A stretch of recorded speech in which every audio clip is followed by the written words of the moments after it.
Hello and welcome, मेरा नाम है आयुषी और आप देख रहे हैं जागरण बिजनेस। हमारे साथ आज बहुत ही पॉपुलर और बहुत ही खास मेहमान हैं हिमांशु कोहली और सोनाली सहगल। मैम बहुत बहुत स्वागत है आपका। Thank you. So this is a fun interaction. सबसे पहले आप मुझे बताइए, आप लोगों में से इन्वेस्टमेंट कौन कौन करता है? मैं करती हूँ। मैं भी करता हूँ। Which type of investment you guys do? I love investing in stocks and वो I mean of course mutual funds as well and stocks and a bit of property और बोलना नहीं चाहिए ना। वहाँ पे देखो ना, बाजू में लिखा है बजट भी लिखा है, टैक्स भी लिखा I है। love gold bonds also. You like gold? I love gold. सोना ही नाम में है तो। गोल्ड ज्वेलरी और गोल्ड ETF और बॉन्ड्स? बॉन्ड्स थोड़े बहुत एंड ज्वेलरी मेरे हस्बैंड बहुत पसंद करते हैं इन्वेस्ट करना मेरे लिए, और नहीं करते हैं तो मैं उनको रिमाइंड कराती हूँ कि आपको मजा आता है ना खरीदने में, तो चलो खरीदो। आई गेस हस्बैंड्स अगर हैं तो उनको गोल्ड ज्वेलरी में इन्वेस्ट करना चाहिए, and for the wifes they should invest in gold ETFs, right? Yeah, I mean whatever. Himansh, what do you have to say? I mean she is absolutely right, but वही है, पैसे खर्चते हुए husbands को थोड़ा सा तो फील होता है। ये बड़ी अच्छी बात कही आप।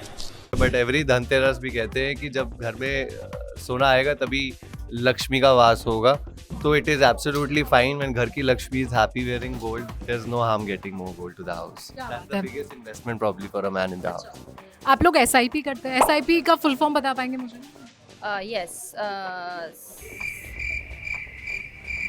My friend who's a banker is going to hate me and slap me because अभी मैंने अपनी डॉटर के लिए SIP किया है, something investment staggered, like it's systematic. हाँ, thank you. Systematic. आगे investment planning, yeah. No cheating, guys. Like in my head, no cheating, guys. No, in my head. So I know I know what it is. Like every month Okay. or stipulated time it goes. So systematic. And ETF का full form आप बताइए।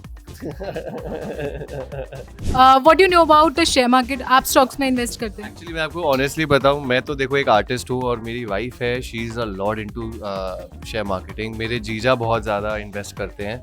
तो मेरी life में I have been very blessed that you know my both the most important people in my life, my wife and my जीजा are pros at it. So I just need to you know they just need to tell me कि इसका अभी price up जा रहा है share का, and you know this the best time. वो कभी मुझे म्यूचुअल इन्वेस्टिंग भी म्यूचुअल फंड्स में भी इन्वेस्टिंग कराते रहते हैं। So I am always happy as far as someone looking after what's happening in the market. अच्छा, मेरा ये वाला जो क्वेश्चन है आप दोनों से है, आप लोगों की लाइफ में कभी ना कभी ऐसा ज़रूर फेज आया होगा जब आप फाइनेंशियली खुद से लड़ाई कर रहे होंगे, तो तब आपने किसकी हेल्प ली? आपने कैसे खुद को बिल्डअप किया जब आप फाइनेंशियली बहुत कमज़ोर होंगे?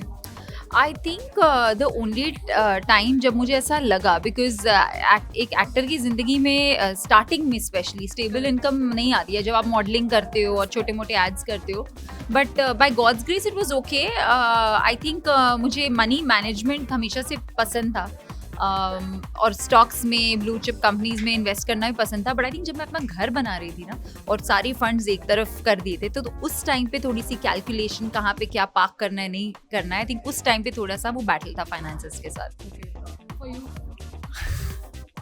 I'm sorry, I just lost the क्या फाइनेंशियल जो battle with yourself financial battle with myself। अगर कभी नहीं हिमांशु नहीं नहीं नहीं उनको कभी बैटल नहीं ये करना पड़ा। फंसा देगी मुझे टैक्स में।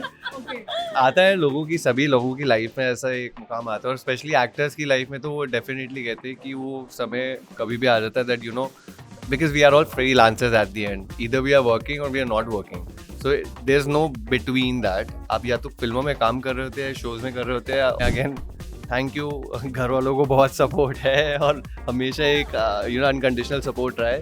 But with that I think आज की जो फाइन इन्वेस्टमेंट्स है, whether it is in I like to invest in properties to be honest. So you know such kind of investments back then, जब से मैंने अपना टेलीविजन शो शुरू किया था तब से ही मैंने प्लान किया था उस समय।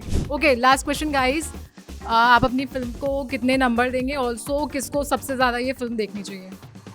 आई थिंक सबको देखनी चाहिए, बिकॉज इसमें हर एक के लिए कुछ ना कुछ है, छोटे बच्चे से लेके बड़े बच्चे के लिए, लवर्स के लिए, एक्स लवर्स के लिए, और बहुत इमोशनल है और कॉमेडी भी है और इतने सारे एक्टर्स हैं।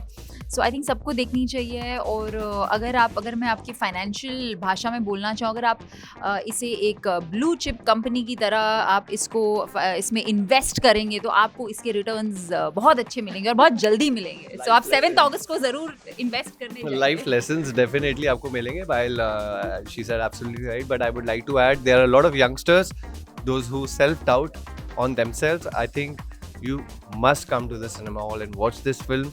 मुझे ऐसा लगता है कि इसे शूट करते करते हमने बहुत कुछ सीखा, तो शायद उस एक्सपीरियंसेस से आपको भी कुछ सीखने को मिले.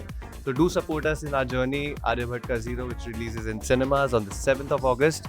Come watch it in theaters. Okay, thank you so much, guys. This was Ayushi from Jagran Business.